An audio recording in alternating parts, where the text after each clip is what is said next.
Summer may be in the rearview mirror, but as we head into fall, there's still plenty to see and do here in Portsmouth, including one annual Old Town event that's been raising the dead for over 40 years.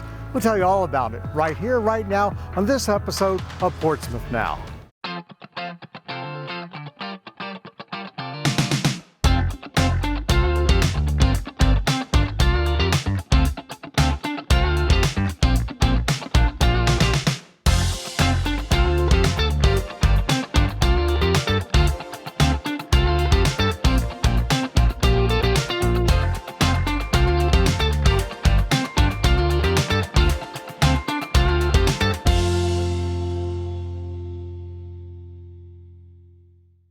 Welcome to this fall 2023 episode of Portsmouth Now. I'm your host, Rob Lauer.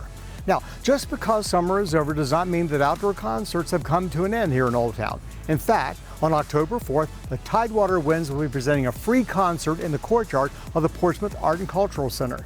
Joining me now are singer Danielle Roby and maestro John Brewington to tell us all about it.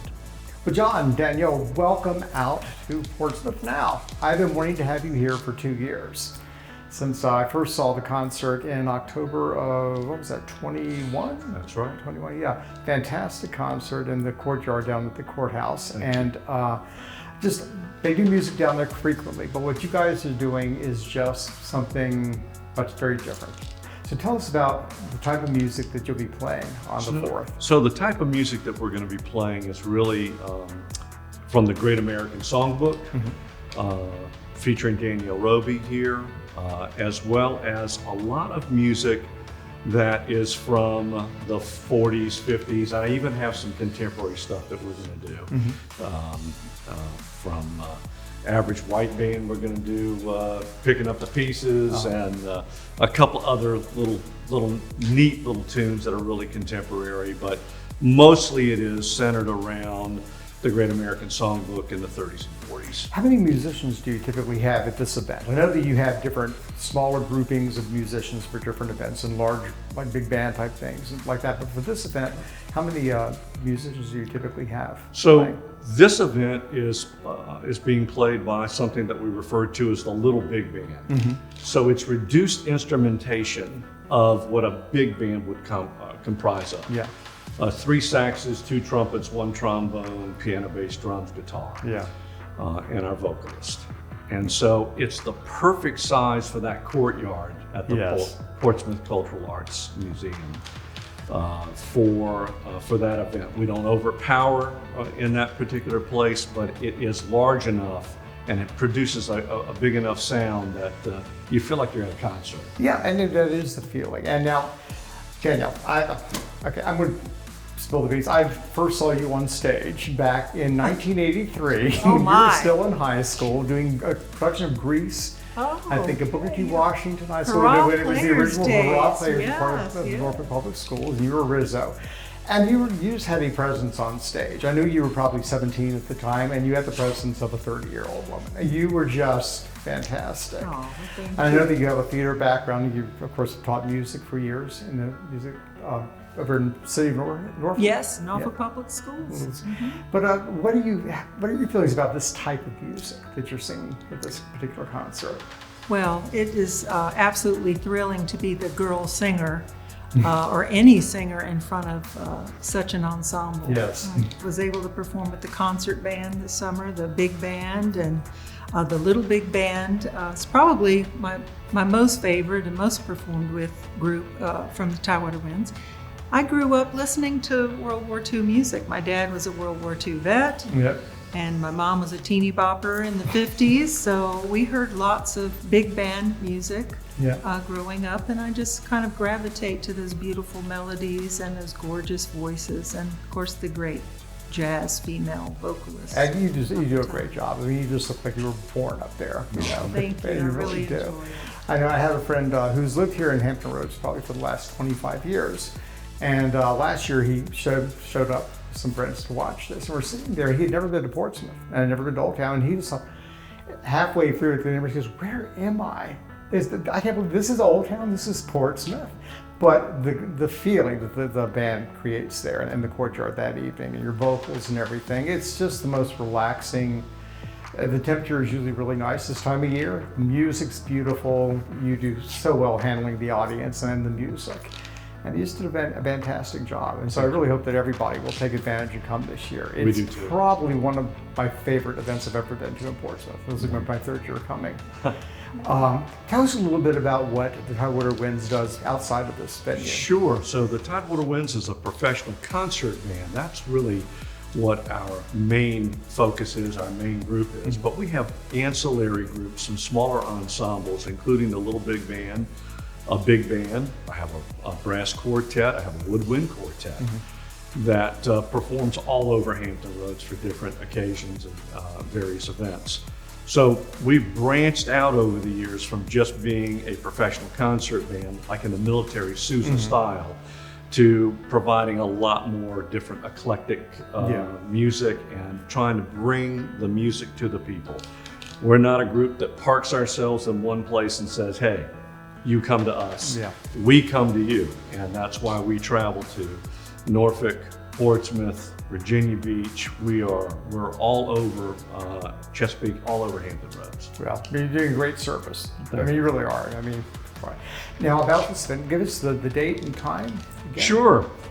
So we are going to be performing October the 4th at the Portsmouth Cultural Arts Museum off of High Street. We're going to be there from 6 to 8. So there are 2 sets. We'll play from 6 to 7, take a 15-minute break, 45 to conclude. Yeah. Featuring mostly Danielle Roby and then some instrumental selections that we'll have as well. Fantastic. Well, I hope people will check it out. Thank you, Rob. And is there, about the Winds in general, is there a website that people can go to just for more information about other performances elsewhere? Absolutely. We keep our calendar up to date at tidewaterwinds.org. Okay, all right. Well, thank you so much for coming and sharing with us. Can't wait to hear you again this year. And be sure to check out the Tidewater Winds at the Portsmouth Art and Cultural Center on the evening of Wednesday, October 4th. You'll be glad you showed up. Our next guest is Nikki Park, who's here to tell us about a new annual event, Fall for Portsmouth, being held this year on Saturday, October 14th. Nikki, welcome back to Portsmouth Now. Thank you so much for having me, Rob. Yeah, okay, so Fall for Portsmouth. What is the whole message? What is the whole purpose of this event that's been going on for a few years now? Well, so the idea is to highlight Portsmouth-based creativity.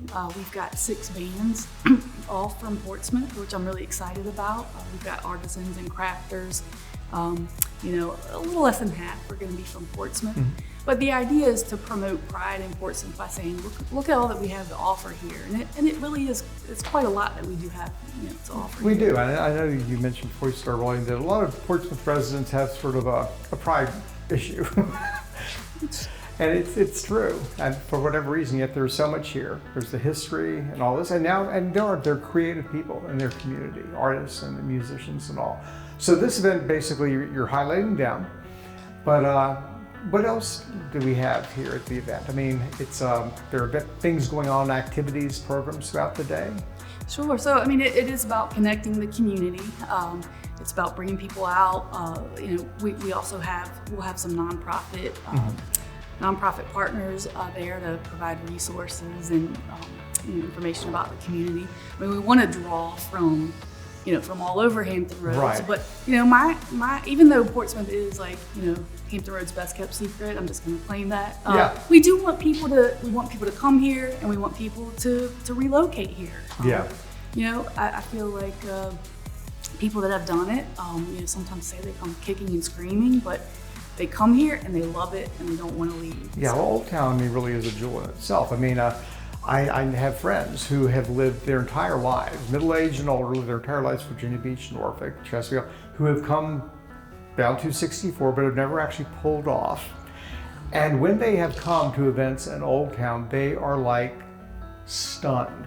They're amazed. They had no idea how charming this area is, what there is here to see and do. And the culture that's here. Yeah, and I mean, and I'll even say beyond Old Town. I mean, we've got great neighborhoods. All throughout the city, yeah. People look out for each other here. You know, they. But anyway, back to the event. There will be children's activities. Okay. You know, fall themed children's activities. Plenty of shopping to do. You know, if you want to do your Christmas shopping early. we'll be having this, this year's new, we'll be having the 757 Street Art Battle. This is organized by a woman named Poetry Jackson, who has a really wide reach into the 757 art space. So I think she's gonna really draw a lot of people from all over, and so I'm excited to grow our and Portsmouth sort family. of a competition this particular event is? Yeah, there'll be 3 art. I believe it starts. I need to get this straight. I believe it's going to go from 3 to 5. But I'll be posting about it on social media, so look for updates. But it's a 2-hour art battle, 3 artists competing for prizes, and we'll have art professors judging, and the artists will get opportunities to be in galleries locally, and it'll just really elevate their profile and getting their work out there. Exactly. Yeah, fantastic. Now, there are vendors. You said before we started rolling, you said there. How many vendors do you have right now? We have 42 vendors. Right. I mean, that's a lot. Yeah, it'll be photographers. It'll be crocheters, if that's the right word. We have a lot of jewelry makers, candle makers, just all all kinds of stuff. You're a creative too, aren't you? A photographer?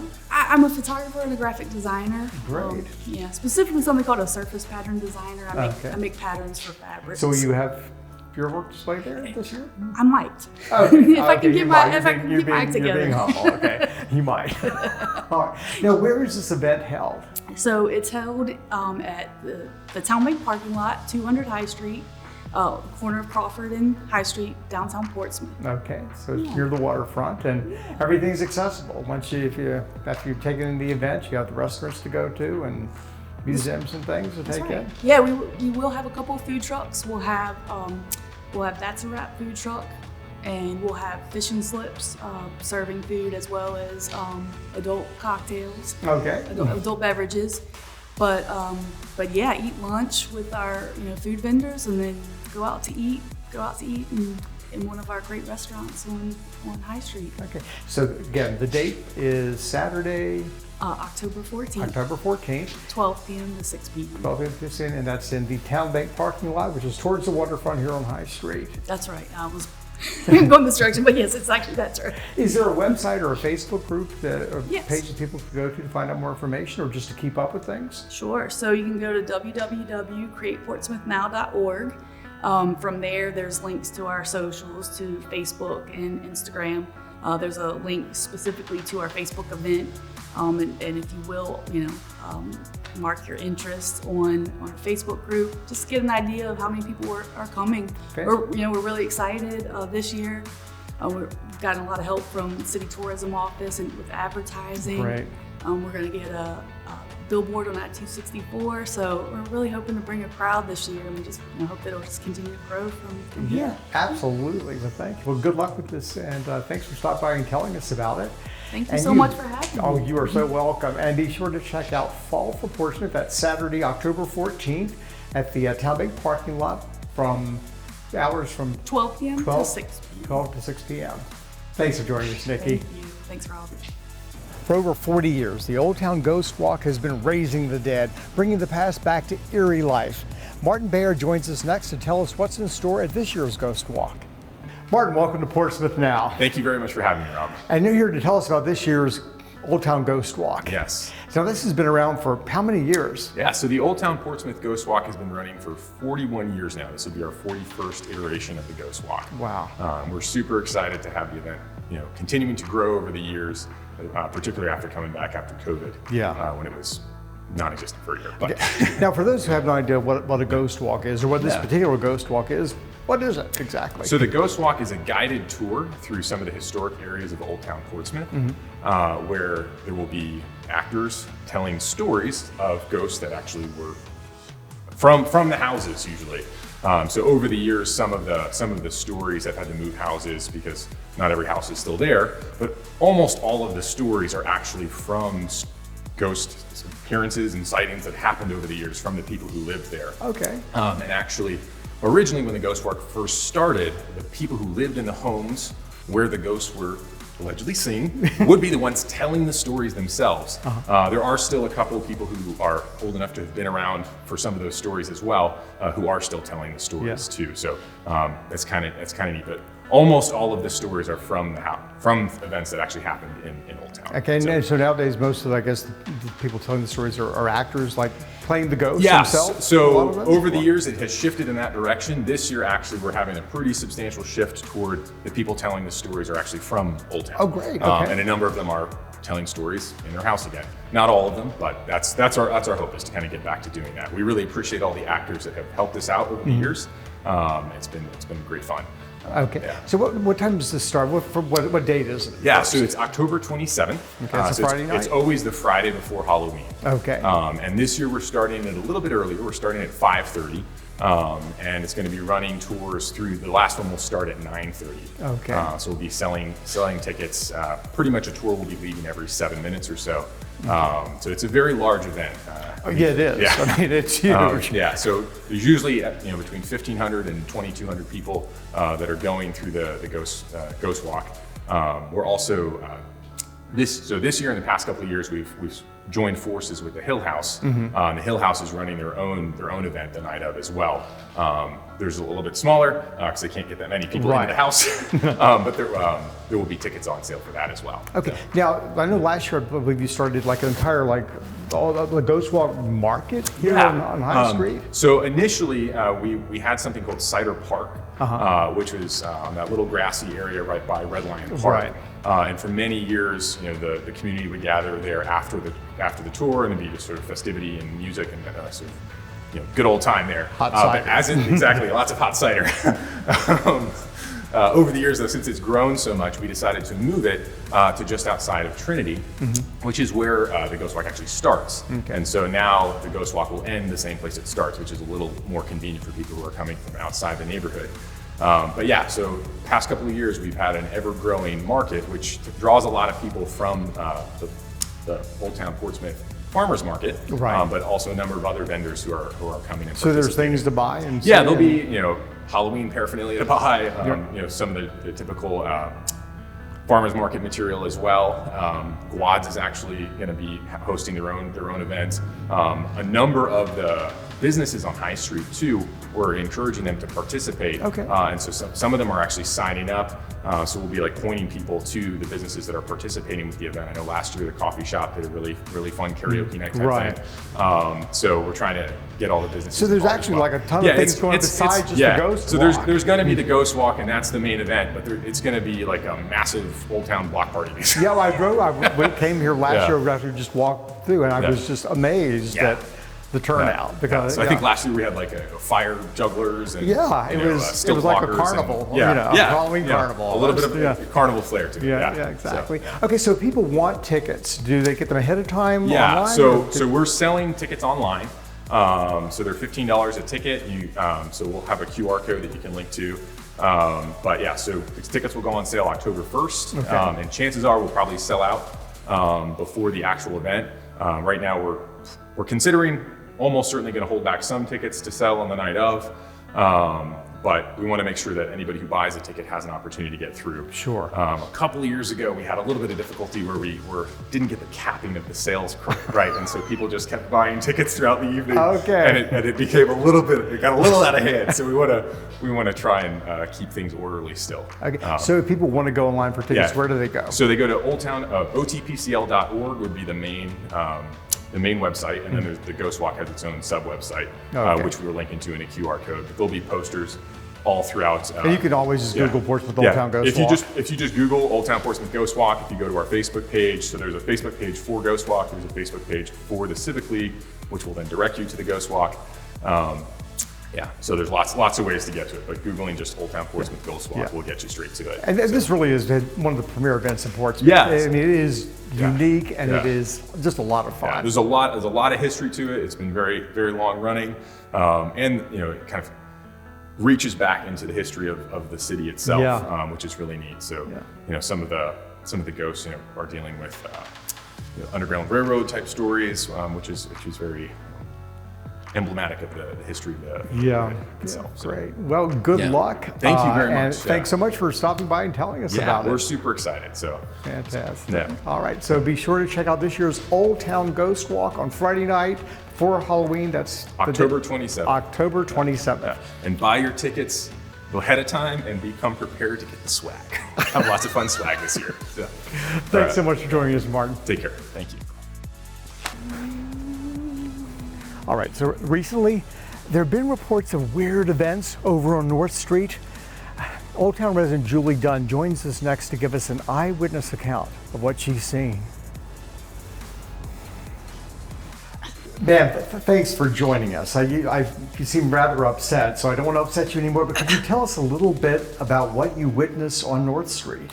Well, yes, Mr. Lauer, thank you for having me today. I've lived on North Street many years, and it's a quiet, respectable, lovely street. And nothing happens on North Street until recently. The problem is 221 North Street. That's the location of the Hill House Museum. It's located very close to the corner of Crawford and North. Well, it's a beautiful museum. If you haven't been, you should go. They offer tours Wednesday and Saturday, 12 to 3. Nominal fee of $5, and you get a wonderful tour, and they tell you all about the Hill House family and the beautiful furniture, and it's quite a lovely tour at a very respectable place. Well, something terribly mysterious is going on, Mr. Lauer, and I'm very concerned. Now, I am not one to spread rumors or cause trouble, but I am one to trespass and look through windows. And that's exactly what I have done. What I have seen at night in the Hill House are live people. They're in there, they're practicing for something. These are not ghosts, they're flesh and blood. I think it's mysterious, but I think it's the Hill family come back to life. Now, Really? yes, there are 10 scenes that they are preparing. They're in costume with props, the most beautiful, elegant setup. Well, there's even a scene that describes the yellow fever that hit Portsmouth here in 1855. There's a doctor and a nurse, and they're trying to comfort an ailing patient. And these are like dead people come back, you think? Well, I think they're flesh and blood, and I can't explain it, but they look real to me. Then, in the backyard, there's an archaeologist, and she's digging up and finding the most amazing artifacts. Well, I had to get to the bottom of it. So, I went to the hillhousemuseum.org, and I printed out the details. They are planning a mysterious night at the museum. It's going to be October the 27th, which is a Friday, happens to be the night of the Ghost Walk here in Old Town. Okay. How clever. Well, our event is 7 to 10, and there are only 100 tickets available, according to the website. And the tour takes about 45 minutes. So, if you want to purchase a ticket for the night of the event, the night of the museum, you can do so at the front door for $5 or credit card. And I would recommend this. I'd get it ahead of time and order online at the Old Town Civic League website. If you just Google Old Town Ghost Walk, it pops right up. Okay. Now, Mr. Lauer, I've got to go. I'm late for work. Well, I can see you're sort of shaking up too. Dear, it's just a lot happening on that street, but I'm going to tell you this last thing. If I were you, I'd be the first at that door on that mysterious night at the museum. Good day. Good day. All right, so be sure to check out A Night at the Museum at the Hill House on North Street the same night as the Old Town Ghost Walk. No matter the season, the work of the Portsmouth Humane Society continues. Diana Uchik joins us next to tell us about some of their programs and also one of their annual fundraising events, the Old Town Pub Crawl, being held the first week of November. Diana, welcome back to Portsmouth Now. Thanks. And who is this I'm holding? This is Tricycle. He's about 4 years old, brought to us as a stray. You can see his little cast Yeah, a here. little cast there. He was limping when we got him. So we took him to the vet and we did x-rays. Nothing's broken, but we have it casted to stabilize some of the ligaments inside to give it a chance to heal without extra strain. Okay. You can tell it doesn't bother him. Yeah, and Tricycle, I guess, is because he has 2 good legs right now. Yeah, well, 3. He's got the other one back there. 3 good legs, sorry. Yeah, so what, tell us what's happening currently at the Humane Society and events coming up. Yeah, we have our annual pub crawl is coming up. It's November 4th in Old Town. Okay. We a lot of businesses, the restaurants in the area are offering specials for the evening, and they do drink specials and food specials. And the theme of this year is warlocks and witches. Okay. Yes, so we're very excited to see people dress up and explore Old Town together. Again, this will be a few days after Halloween, around.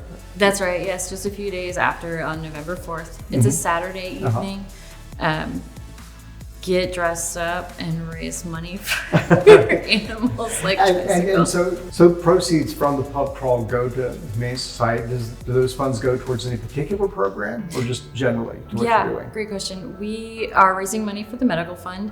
We're a nonprofit, so we require donations to support our programs, and animals like Tricycle that come in from the public where we don't know who their owner is, we have to provide the medical care to give them the best life possible.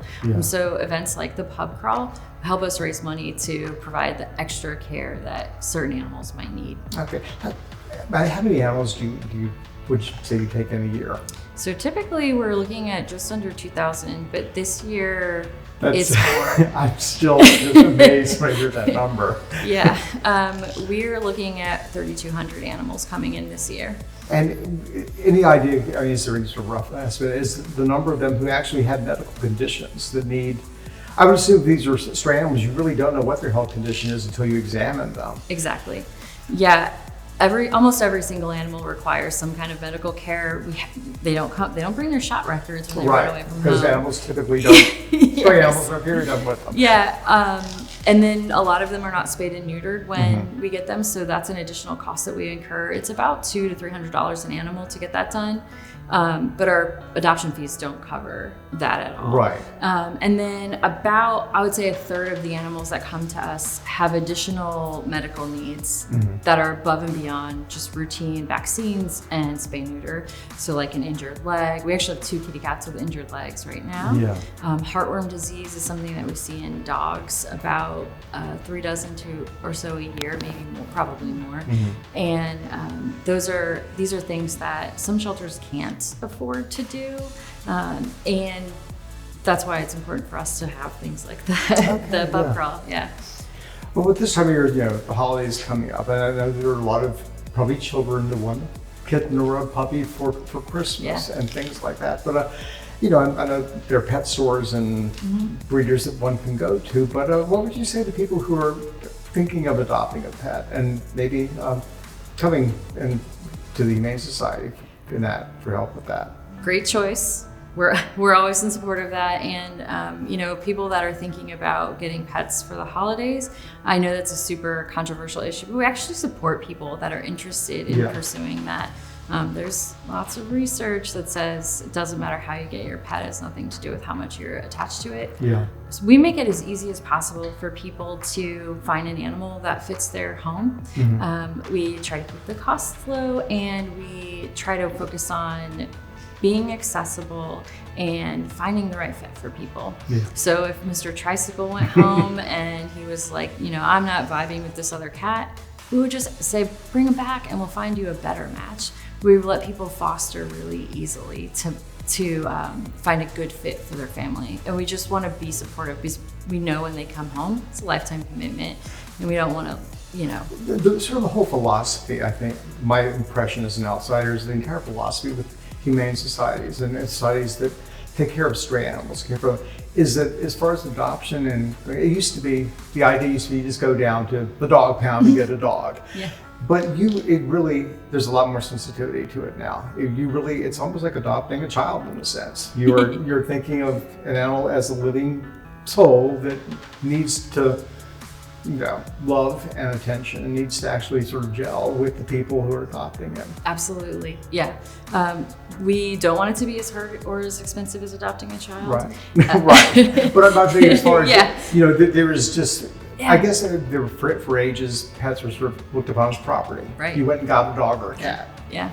And now it really is about sensitivity. I sense these are living things, creatures who deserve a life and a quality of life. Absolutely. People really believe that they're part of their families, and we do too. So we want them to be able to find each other and stay together. And the best way that we can help people do that in fostering just take them home for a little bit, see if it fits. If not, take them back to us. We'll find somebody better so that they can be forever. That's wonderful. So give us the stats one more time about the pub crawl. That's November 4th. November 4th, Yeah. sorry. Yeah, November 4th. It is in Old Town Portsmouth, and all of the participating restaurants are on our website. Okay. And your website is? PortsmouthHumaneSociety.org. All right. So if you want to find out more about that, go to the website, PortsmouthHumaneSociety.org, and be sure to support the pub crawl. Thanks so much for joining us, Diane, and thank you. Best cat. Yes. Well, that's it for our show today. If you'd like to find out more information about any of the events featured on today's show or any other events taking place in Portsmouth, simply log on to www.portsvacation.com and then come to Portsmouth, where if you give us a day, we'll give you a vacation. I'm Rob Lauer. Join me next time for our 2023 holiday season episode of Portsmouth Now.